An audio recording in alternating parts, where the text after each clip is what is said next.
नमस्कार, आप देख रहे हैं आज तक। आपके साथ मैं हूं सईद अंसारी। स्वागत है आपका दस्तक में। बचपन से हमारे देश की ज्यादातर आबादी में अपनी जाति का बोध ऐसा कराया जाता है कि वही लोग बड़े होकर कर्म से ज्यादा जाति के नाम पर गर्व करते हैं।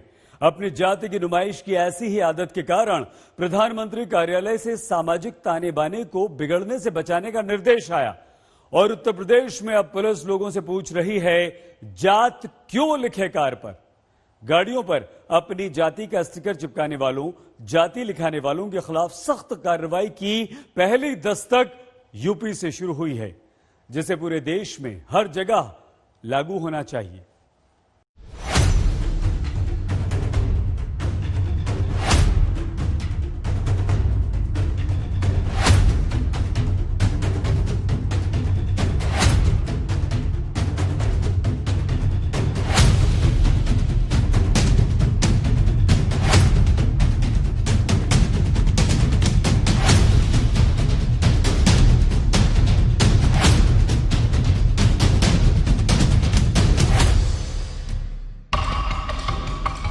कुरैशी साहब की स्कॉर्पियो, खान साहब की बुलेट, सक्सेना जी की कार,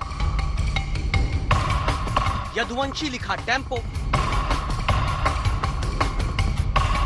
यदुवंशी लिखी मोटरसाइकिल, शर्मा जी की बाइक, ठाकुर और क्षत्रिय के नाम से चलती चार पहिया।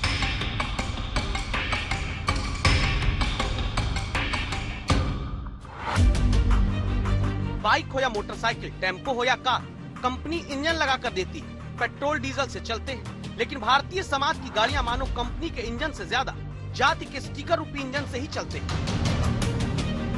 लेकिन अब जातियों पर चलेगी कानून की कैची और गाड़ियों पर जाति की हनक दिखाने की आदत पर कानून का रंग चढ़ेगा, क्योंकि पीएमओ से निर्देश आया है। उत्तर प्रदेश में आदेश बढ़ा है, जातियों से कोई बैर नहीं, लेकिन गाड़ी पर लिखाया या चिपकाया तो खैर नहीं। शुरुआत हो चुकी है। लखनऊ में सक्सेना जी अपनी जाति और मम्मी पापा का आशीर्वाद वाला स्टिकर चिपकाए अपनी कार में पकड़े गए। मानो सक्सेना जी ना लिखाते पीछे तो गाड़ी कहती मैं नहीं चलूंगी। अब ये जो है सक्सेना जी में अब इसमें कार्रवाई है 177 में। इस गाड़ी को लखनऊ में सीज नहीं, ठीक है, बहुत अच्छी बात है। मैं छोड़ दिया, मैं भी कोई बात।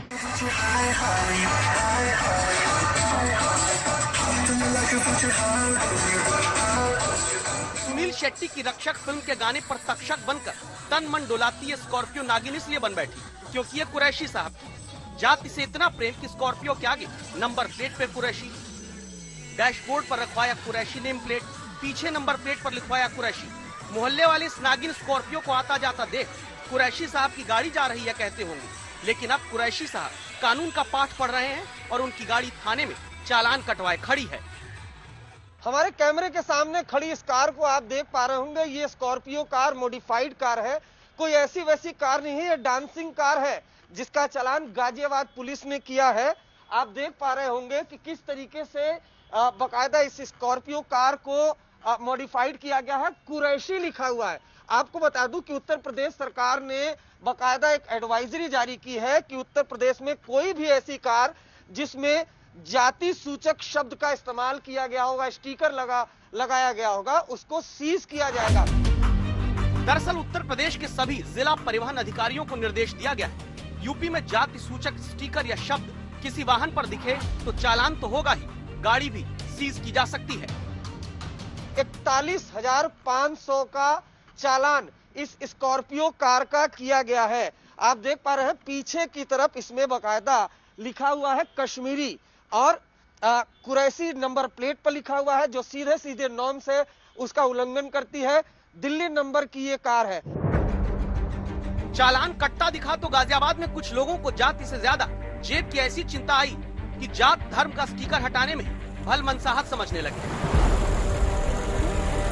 बाकी बाराबंकी में क्या संतोष यादव को लगा था कि यदुवंशी लिखवा देंगे तो इनकी बाइक कृष्ण का रथ बनकर सड़क पर दौड़ेगी। ये गाड़ी पे क्या लिखवा रखा आपने? यदुवंशी लिखवाया। सरकार का आदेश आ गया, कोई जाति सूचक गाड़ी पे नहीं लिखवाया जाएगा। सर अब हटवा देंगे तो मालूम है सर, बहुत पहले लिखवाए थे। बस उसी के बाद से जातियों की ठसक दिखाने वालों पर कानून की कार्रवाई शुरू हुई। उन्नाव में क्षत्रिय और ठाकुर लिखी कारें रोकी गई। बाइक के आगे राजपूत लिखाकर चल रहे भाई साहब का चालान करके पूछा गया, लिखाते क्यों हो?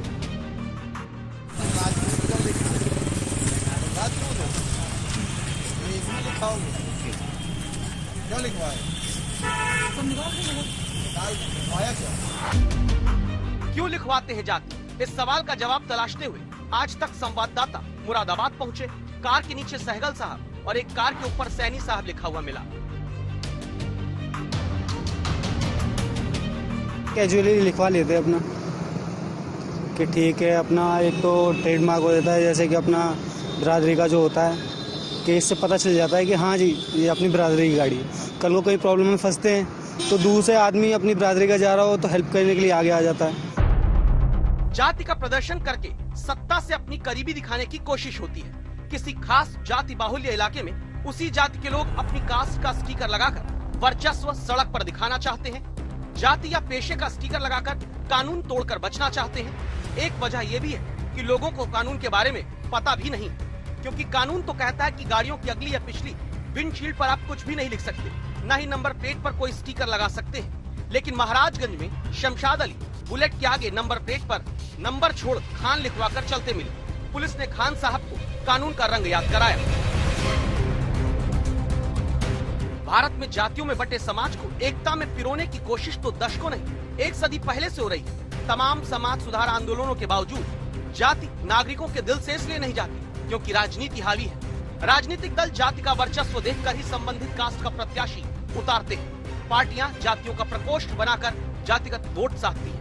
प्रत्याशियों के बायोडेटा में काम से ज्यादा क्षेत्र के जातिगत समीकरणों का हवाला होता है और सारा दोष पार्टियों को ही मत दीजिए, क्योंकि देश के मतदाता भी अपनी जाति के नेता को ही वोट देने में सहूलियत समझते हैं, भले ही वो अपराधी क्यों ना हो। अब एक बार फिर जात पात के भेद पर समाज सुधार की कोशिश उत्तर प्रदेश में शुरू हुई।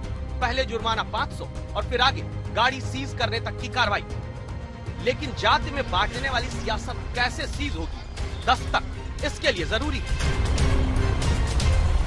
गाजियाबाद से अरविंद ओझा के साथ शिवेंद्र श्रीवास्तव, लखनऊ, आज तक। अब बात किसान आंदोलन की, जिसके समाधान की नई दस्तक देश सुन रहा है। सरकार ने आज बताया कि वो 29 की जगह 30 तारीख को किसानों से बात करेगी। पूरा देश चाहता है कि ये बातचीत सफल हो और किसान अपने घर लौट जाएं। खासकर पंजाब के छात्र, जिनकी पढ़ाई कृषि बिल के विरोध प्रदर्शन से बुरी तरह से प्रभावित हुई है। माननीय प्रधानमंत्री जी से सादर निवेदन करता हूं कि वे हरी झंडी दिखाकर भारत की 100वीं किसान रेल को रवाना करें। देश के करोड़ों किसानों को बधाई देता हूं। जो रेल अभी तक पूरे देश को आपस में जोड़ती थी, वो अब पूरे देश के कृषि बाजार को भी जोड़ रही है। किसान रेल सेवा देश के किसानों की आमदनी बढ़ाने की दिशा में भी एक बहुत बड़ा कदम है। इसमें खेती से जुड़ी अर्थव्यवस्था में बड़ा बदलाव आएगा। जब प्रधानमंत्री किसानों की आमदनी बढ़ाने वाले नेटवर्क की खूबियां देश को गिना रहे थे, दावा कर रहे थे कि 100वीं किसान रेल 80% से ज्यादा किसानों को बड़ी शक्ति देगी, तब अनाज के नेटवर्क के सबसे बड़े केंद्र पंजाब विरोध के नाम पर जिंदगी के नेटवर्क को डाउन किया जा रहा है।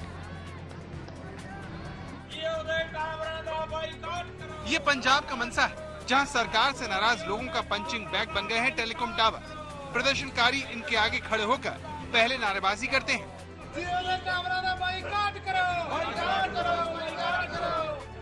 और फिर बड़े आराम से बिना रोक टोक टावर की बिजली काटकर लोगों की सहूलियत के नेटवर्क को जाम कर देते हैं। ऐसा पंजाब के मुख्यमंत्री की अपील के बावजूद हो रहा है। शुक्रवार को कैप्टन अमरिंदर सिंह ने अपील करते हुए कहा, प्रदर्शनकारी टेलीकॉम टावरों की बिजली न काटे। लेकिन प्रदर्शनकारी नहीं माने, बल्कि उन्होंने अगले 24 घंटे के अंदर 176 टेलीकॉम टावरों की बिजली के तार काट डाले। पंजाब में 1411 टेलीकॉम टावर अब तक किसान बिल के विरोध की भेंट चढ़ गए हैं। जिसमें सभी जियो के हैं। 3 महीने हो गए सन धरने चलदे साडे नूं, महीना हो गया सन दिल्ली जाके बैठिया जी। ठीक है, जो कोई सुनवाई नहीं हो रही साडी, फिर असीं हार के टावर बंद करने शुरू करते। पहले रिलायंस दे सिम जो ही जियो दे सब बंद कीते आ। पंजाब की तरह हरियाणा में भी जियो निशाने पर है, जिसके सिम से लेकर मोबाइल टावर तक के खिलाफ मुहिम चल रही है। पंजाब में विरोध का ये तरीका अमरिंदर सरकार को परेशान कर रहा है, क्योंकि टेलीकॉम टावरों के ठप होने से इलाके में मोबाइल और इंटरनेट नेटवर्क प्रभावित हो रहे हैं, जिसके भरोसे सरकार पंजाब के बच्चों को पढ़ाने का मंसूबा पाले हुए है। पंजाब स्मार्ट कनेक्ट स्कीम के जरिए अमरिंदर सिंह कोरोना में घर बैठे बच्चों को मोबाइल से पढ़ाने के लिए जोर लगा रहे हैं। इसी सिलसिले में उनकी सरकार बच्चों को स्मार्टफोन बांट रही है। मगर अमरिंदर सिंह समझ गए हैं कि अगर इसी रफ्तार से मोबाइल टावर धराशायी होते रहे तो बच्चों के हाथों में दिख रहे ये मोबाइल बेकार हो जाएंगे। पंजाब में ये सब तब हो रहा है जब सीबीएसई बोर्ड की परीक्षाओं का ऐलान 31 दिसंबर तक होना है। उससे पहले आया एक आंकड़ा कहता है कि करीब 50% छात्र ऑनलाइन क्लास में भी शामिल नहीं हो पाते। यानी ऐसे छात्रों का न सिर्फ कोर्स अधूरा है, बल्कि वो तैयारी न हो पाने के तनाव से भी जूझ रहे हैं। पंजाब में टेलीकॉम टावरों की बिजली काट रहे किसान अपने ही राज्य के लोगों की परेशानी बढ़ा रहे हैं। कोरोना महामारी में जब इंटरनेट बच्चों की पढ़ाई के लिए जरूरी है, तब ये हरकत ठीक नहीं है। लेकिन पंजाब में विरोध कर रहे किसान अमरिंदर सिंह की भी नहीं सुन रहे और जियो के टावर की तरह रिलायंस के पेट्रोल पंप को भी जबरन बंद करने में जुटे हैं। ये लुधियाना में रिलायंस का पेट्रोल पंप है, जिसे आंदोलनकारियों ने घेर लिया और किसी को पेट्रोल नहीं लेने दिया। सरकार को झुकाने के लिए आंदोलनकारी मोबाइल टावरों पर धावा बोल रहे हैं, लेकिन इसकी कीमत जनता चुका रही है। बच्चे परेशान हो रहे हैं। ये विरोध जल्द खत्म हो, इसके लिए केंद्र सरकार बुधवार को किसानों से बातचीत करने वाली है। जाहिर है देश के साथ साथ पंजाब के छात्र भी प्रार्थना कर रहे होंगे कि ये मामला जल्द सुलझे, ताकि उनकी शिक्षा का नेटवर्क आगे हैंग न हो। राहुल गांधी शॉर्ट ट्रिप पर विदेश गए हैं या राहुल गांधी की राजनीति ही शॉर्ट ट्रिप वाली है? इन सवालों के साथ आज राजनीतिक मैदान में खूब दस्तक हुई। गुरुवार को किसानों के साथ खड़े हैं का भरोसा देने वाले राहुल गांधी 2 दिन के भीतर विदेश चले गए। अब यह पूछा जा रहा है, लोकतंत्र में विपक्ष की भूमिका क्या ऐसे निभाई जाएगी? देश में पहली बार किसी भी मेट्रो सिस्टम में लागू होने जा रहे इस एनसीएमसी आधारित वन नेशन। जिस वक्त प्रधानमंत्री नरेंद्र मोदी दिल्ली में देश की पहली ड्राइवरलेस मेट्रो की शुरुआत करते दिखे, तब देश की सबसे पुरानी पार्टी कांग्रेस अपना 136वां स्थापना दिवस नेतृत्वलेस हालत में मनाती नजर आई, क्योंकि अध्यक्ष सोनिया गांधी संक्रमण के खतरे से दूर रहीं और अध्यक्ष पद के लिए पार्टी में 99.9% की पसंद कहे जाने वाले राहुल गांधी विदेश जा चुके हैं। अब इसी पर बीजेपी ने चुटकी ली। एमपी के मुख्यमंत्री शिवराज सिंह ने ट्वीट किया कि कांग्रेस अपना 136वां स्थापना दिवस मना रही है और राहुल जी 9-2-11 हो गए। मुद्दा सिर्फ राहुल गांधी का विदेश जाना नहीं, बल्कि लोकतंत्र में प्रमुख विपक्षी पार्टी का मुद्दों को गंभीरता से नहीं लेना है। प्रधानमंत्री को ये नहीं सोचना चाहिए कि किसान और मजदूर घर चले जाएंगे, नहीं जाएंगे जब तक ये कानून वापस नहीं लिया जाएगा। जॉइंट सेशन कीजिए और कानून को एकदम वापस लीजिए, क्योंकि किसान वापस नहीं जाने वाला है और हम सब विपक्ष की सब पार्टियां किसानों के साथ, मजदूरों के साथ खड़े हैं और खड़े रहेंगे। क्या जनता के मुद्दे पर सिर्फ कुछ देर की राजनीतिक गर्माहट पैदा करके जनता को छोड़ देना ही राहुल की राजनीति है? क्योंकि किसान तो अब भी डटे हैं, लेकिन राहुल गांधी विदेश में हैं। वो क्या करते हैं, क्या नहीं करते, उसकी क्या युक्ति होती है, क्या सोच के करते हैं, समझना बड़ा मुश्किल। श्री राहुल गांधी जी कांग्रेस के अध्यक्ष इस समय नहीं हैं, श्रीमती सोनिया गांधी हैं। श्री राहुल गांधी जी को जो पार्टी जिम्मेवारी देती है वो उसका निर्वहन कर रहे हैं। जहां कांग्रेस पार्टी उन्हें जाने को कहती है, एक कार्यकर्ता के तौर पे श्री राहुल गांधी वहां जाते हैं।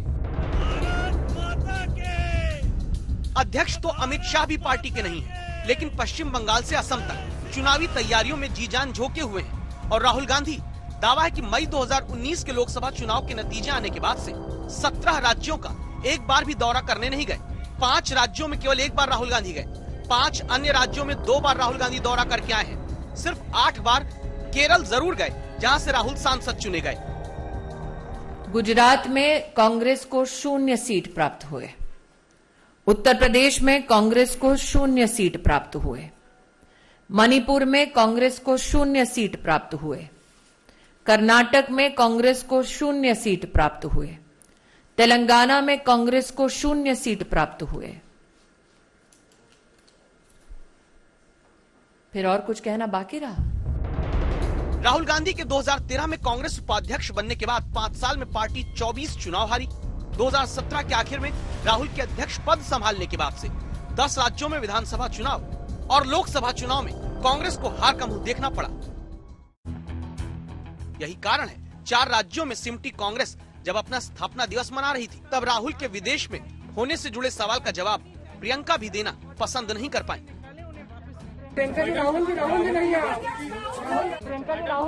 प्रियंका जवाब नहीं देती और कांग्रेस कई घंटों के बाद राहुल के विदेश दौरे पर कुछ खुलकर बोल पाती है। परिवार का अगर कोई सदस्य बीमार हो तो क्या व्यक्ति उसे देखने नहीं जा सकता? श्री राहुल गांधी जी एक शॉर्ट पर्सनल विजिट पर अपने परिवार के एक सदस्य को जो गंभीर रूप से बीमार हैं, उनसे मिलने गए हैं। वो ना किसी छुट्टी पर गए हैं और ना कहीं और। 2017 में तो लगातार 57 दिन की छुट्टी अध्ययन अवकाश के नाम पर राहुल गांधी ने ली थी। सवाल ये नहीं कि क्या राहुल गांधी निजी वजह से छुट्टी पर भी नहीं जा सकते। सवाल लोकतंत्र में सबसे पुरानी पार्टी के प्रमुख नेता की जिम्मेदारी का है।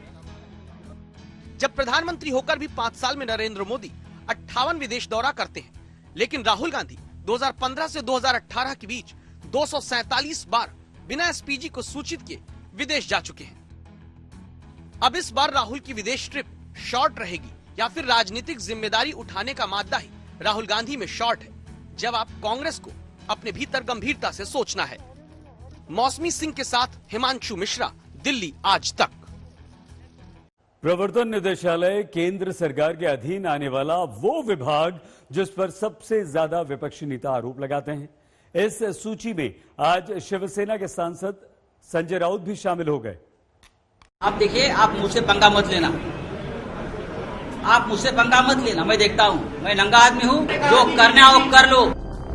शिवसेना सांसद संजय राउत का ये रूप देश ने पहली बार देखा जब वो मुंबई में हुई एक प्रेस कॉन्फ्रेंस में आपा खो बैठे। मैं नहीं डरने वाला, उनको भी पता चलेगा किससे पंगा लिया है। अब सवाल यह है कि संजय राउत किससे और क्यों नाराज है, वो किसे चैलेंज दे रहे हैं। तुम्हारा घाबरा वाला इन सवालों का जवाब राउत की पत्नी को मिला एक नोटिस है, जिससे जुड़े सवाल पर जवाब देते हुए राउत ईडी से सीधे बीजेपी के सूरमाओं पर जा पहुंचे। ईडी को क्या तकलीफ है या भारतीय जनता पार्टी को क्या तकलीफ है उसमें?